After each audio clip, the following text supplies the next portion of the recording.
Kermode, it's The Devil Rides Out. Hello. This is a 1968 film. When I've said I wanted this as a cult movie because we had a load of Hammer films, the reason was simply because it was one of the first X films I got to see. It was on a double bill at what was then the Rex in East Finchley. Right. But then, of course, going back to it, you realise that there are all these really classic names associated with it. Most notably, that it was based on this novel by Dennis Wheatley. Because the thing that everybody did discover once they finally read a Dennis Wheatley novel was they were very long and very dull and very boring.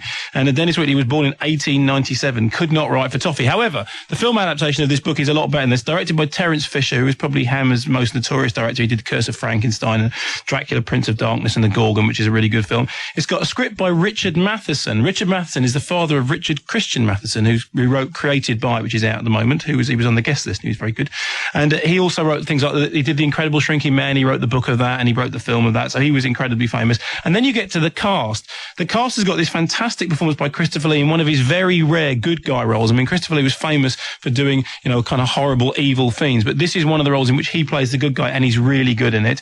Patrick Mower as the young, innocent man whose soul is fought for throughout the whole of the film. I mean, that was basically what Patrick Mower did in those films. Right. And then Charles Gray. And, of course, Charles Gray has subsequently risen to major cult status because he was the narrator in the Rocky Horror Show, so everybody remembers him as that. And a really sort of fantastically fiendish performance by Charles Gray. So going back to it now after all these years and having forgotten that it actually was a pretty classy production, there were all these real cult figures in it, I think, that give it cult status just on their own. Right, okay. Well, we've got a clip from it. Do you want to play the clip now? Yeah, I think, should we? Well, I think, listen, before we play the clip, because we had a bit of a complaint last time that somebody said, I didn't set the clip up, I didn't explain what was happening properly. So, here's the deal. Lard and I have sort of gone into co-production this, and Lard is going to set up the clip for you. Are you sure that's wise? Yes. Well, you've obviously heard my Star Trek updates, and you realise I'm the man for the job. Yes. Right, okay. So off you go. Well, it's like this. Actor Patrick Mower, he's the son of the Bonanza star lawnmower. Only joking. He's in a field with his lady friend who he's been seen only on a platonic sort of level for a while. Anyway, he's out there and he's being held against his will by a load of devil worshippers, you see. And they're out there, and what they're doing is they're trying to conjure up that Beelzebub fella, right? Now, Chris Lee and his mate are in the bushes, right? And what it is, they're both there. I don't know if they're like this, that happy fella we were talking about before. I don't know if he's sort of involved at all. I think they were platonic as well. But basically, they're in the bushes, and they're looking out at Patrick Mower and his girlfriend and all these weird people in a field, and that's where we take a look now. Listen. What happens then? You see, the thing is, I'm not going to tell you, because we had a complaint that after we did Citizen Kane 2 weeks ago, 50 years after it came out, somebody rang up and complained that we gave away the ending by saying that Rosebud was the sledge. So, we're not going to tell you. You have to make it. What I will tell you, however, I think this is kind of circumvents the problem. In Kim Newman's book, Nightmare Movies, which is really good, Kim basically says that all Hammer movies are exactly the same plot. Let me just read you this little kind of synopsis he does. He says, Hammer movies consist of a fight between good and evil, which is represented by two characters. The savant, in this case Lee, who is, quote, an elderly mystic steeped in arcane knowledge, apparently rational, but with an Old Testament streak of vengeance is mind fundamentalism. You were going to say that, Lard. I had that written down. He was. And then the monster, in this case, is Charles Gray, who is suave, attractive, plausible, but prone to red-eyed, fangs-bared hissing.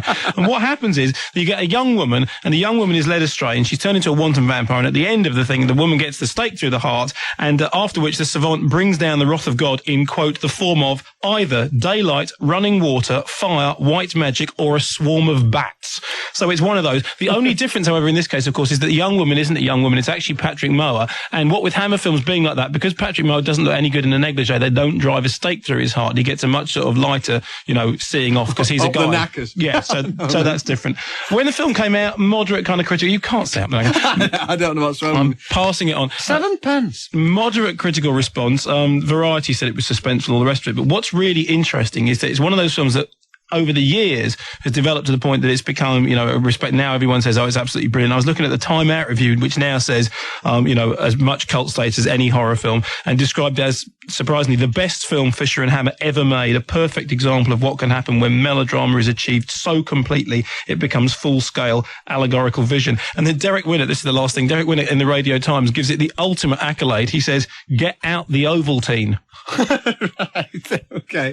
So, The Devil Rides Out, and we have got copies of this, then. Oh, yeah, we've got copies of this, Devil Rides Out, a.k.a., if you're an American, The Devil's Bride, of course, because they don't know what the word rides mean. Copies of this, Dracula, Prince of Darkness, which is great, She, The Horror of Frankenstein, The Reptile, which I think was remade in 73, but this is the original version, Blood from the Mummy's Tomb, and Quatermass and the Pit, a complete set.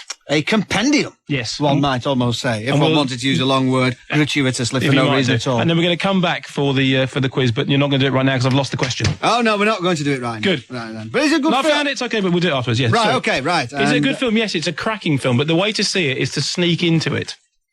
Right, so you missed the first half hour like you did at Wyatt Earp. In fact, if you could time it right, you could sort of see them both in like less than the sum of the two films, couldn't you? Yeah, but sadly, if you missed the first half of The Devil Rides Out, I mean, then, it's not it's not one of those films you can afford to miss very much. It's not very long. Right, okay then. Mark Kermode on The Devil Rides Out, and we've got a bumper competition a bit later on, as he said, haven't we, our kid? What? Right.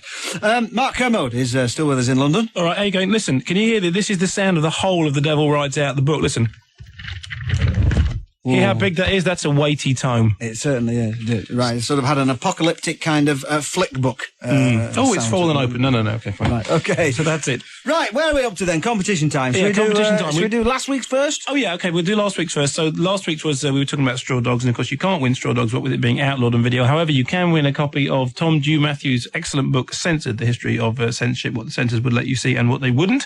And we got 3 copies of that to give away. And the question was, what was the name of the book on which Straw Dogs was based? And the answer was, of course, The Siege of Trench's Farm by Gordon Williams, or Gordon M. Williams. Everybody knew that. Everybody knew that. A bulging sack of correct answers? Oh, yes, listen to this. Bulging sack now. Can I just, incidentally, they all have to have marked their answers, blown away is rubbish. Yeah. Remember that? Okay, fine. Yeah, they've all done that. I'll have a listen to this. Okay. This bulging sack. Anyway, if you want to know who the winners are, Paul Simpson from Norfolk, Michael Cox from Welwyn, Hearts, and Tara Watson. That's what I said.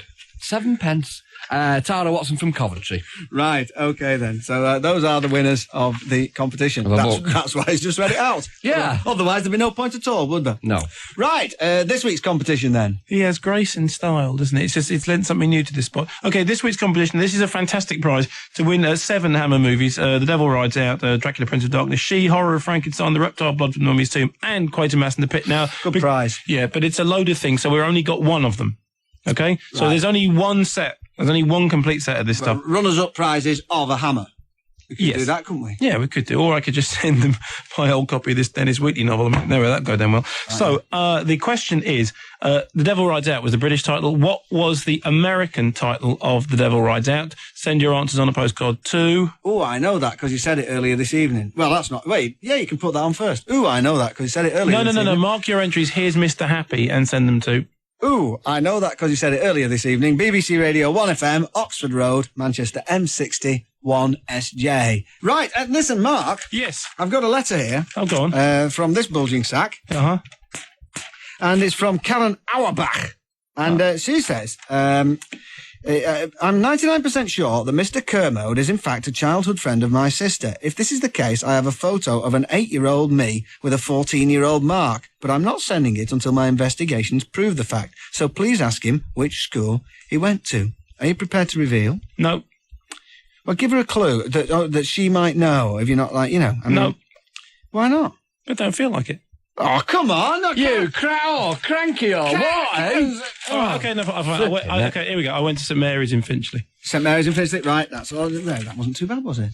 Right, Karen, there you know. So if you have got that photo of Mark looking really embarrassing, as you say, at 14, you can send it in, and we can all have a good laugh. You were right the first time, Send Mark. it to Blackmail Corner, Radio 1, BBC North, Oxford Road, Manchester. Right, okay. So, well, hopefully, Mark, you'll be here in person one of these weeks. I know, if the strike finishes. The strikes. Okay, all right, well, thanks very much for that. All right. And send your entries in to that glittering competition.